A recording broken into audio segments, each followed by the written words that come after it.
Hey everyone, it's Michelle. In today's video, I will be reviewing for you the DRMTLGY Universal Tinted Moisturizer SPF 46. Like many of us, I first heard about this sunscreen from Dr. Dre. She was raving about it. She has repurchased it a handful of times already, and when I saw her apply this on her face, it looked really good, so I definitely wanted to pick it up for myself and see if it was worth the hype. When I first heard about this sunscreen, they actually were not shipping to Canada, but during the Black Friday sales event last year, I checked their website once again and found out that they were, so I definitely picked up a few bottles of this to try it out for myself. For those of you that watched my previous video, you'll know that I already featured this in my skincare favorites of 2020. Not to spoil the video, but this became a favorite immediately once I started using it at the beginning of December. On DRMTLGY's website, their description says that this antioxidant-rich SPF 46 is lightweight and oil-free, formulated as an all-in-one sunscreen and foundation that blends naturally to match all skin tones,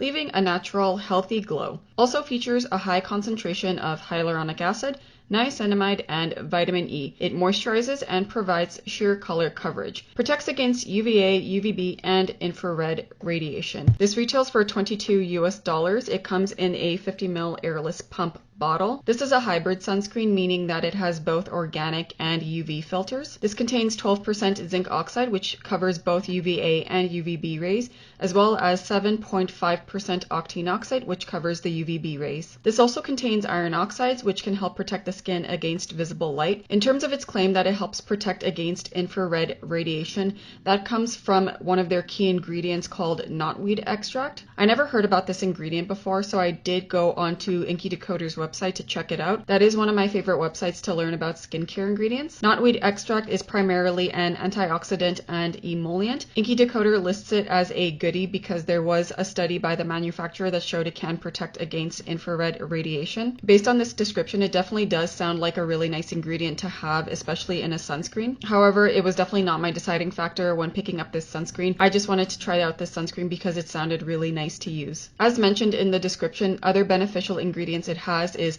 hyaluronic acid, which is a nice humectant, as well as niacinamide and vitamin E for additional antioxidant protection. In terms of texture, I would say it's on the more lotiony side just because it is light and slightly runny.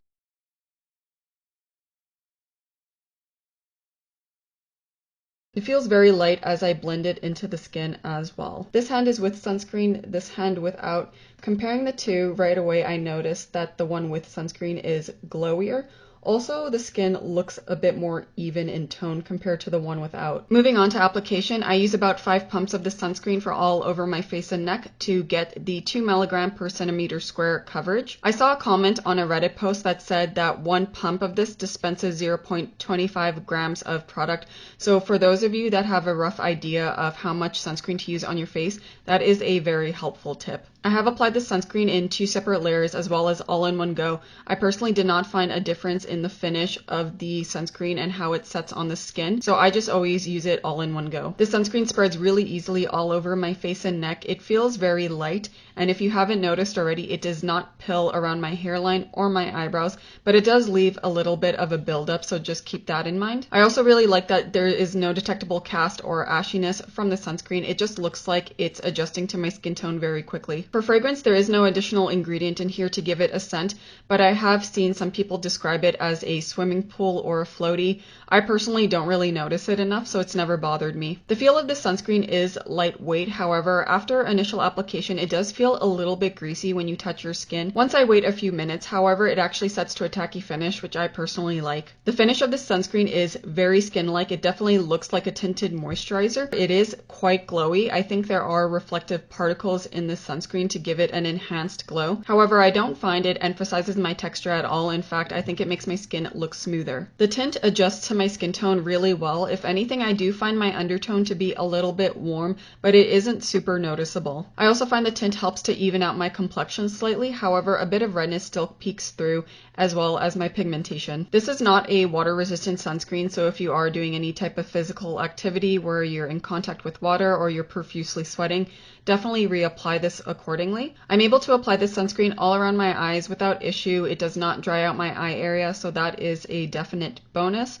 In terms of additional skin benefits, I do feel like this adds a bit of extra moisture to my skin because during these colder, drier months, my skin feels very comfortable throughout the day, especially when I use this sunscreen. I did try it as a standalone moisturizer with SPF. It definitely was not enough for this time of year, but I do plan on trying it again as a moisturizer with SPF during the warmer months. And lastly, in terms of its performance for under makeup, I think it performs really well. It does not add or subtract to the longevity of any foundation I have tried with it. Because it sets to a tacky finish, I find it quite suitable for my drier skin type when I wear this underneath foundation. But keep in mind, because that is my skin type, I don't really experience foundation melting off my face in general. For the pros of the Dermatology Universal Tinted Moisturizer SPF 46, I do like that this does have fairly high protection at an SPF of 46.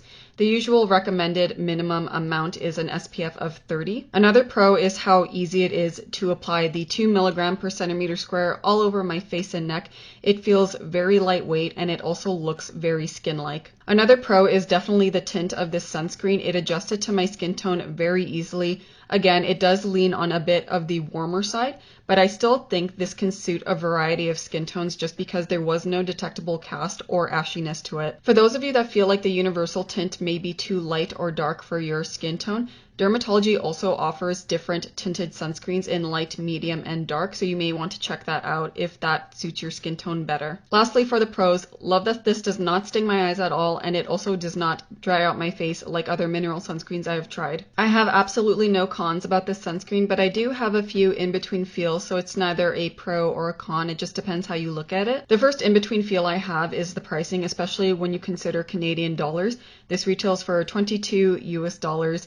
I paid for $11 US shipping as well, so when you convert that amount, it is rather pricey for just one sunscreen. However, I have noticed Dermatology offers sales quite frequently at minimum of 20% off. During the Black Friday sales event, I purchased this for 30% off, and I have seen a 20% or 25% off code floating around with other influencers. Another in-between feel I have that is related to the price is the amount I get in its packaging. For some reason, I never bothered looking at the amount I would get. I assumed that because it was quite a large bottle that it would be around 100 mils. Instead, I get around 50 mils, which is 1.7 fluid ounce of product. I thought at first this had to do with the fact that it is an airless pump bottle, but when I checked the EltaMD UV Clear SPF 46 sunscreen that I have in my collection, as you can see, there is quite a size difference, and the EltaMD one is also listed as 1.7 fluid ounce of product. Comparing the two, I think Dermatology went more for an aesthetic factor than EltaMD.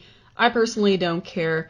If anything, I did find the size of the bottle a little bit deceiving. But again, like I said, it's not a big deal because Dermatology frequently has sales. The last in-between feel I have about this sunscreen is the SPF factor, and this is more on a personal level to what I look for in my sunscreens, and that is an SPF of 50 minimum. This is an SPF of 46, but the reason that I look past that is because it is a bit of a challenge to find some type of mineral sunscreen that does not feel very gross on the skin, does not dry out my skin, and does not leave a cast. So the fact that this does contain 12% zinc oxide, has absolutely no cast on my skin, does not feel disgusting, does not dry out my skin, is a win in my books. Alright, and that is it for this review on the Dermatology Universal Tinted Moisturizer SPF 46.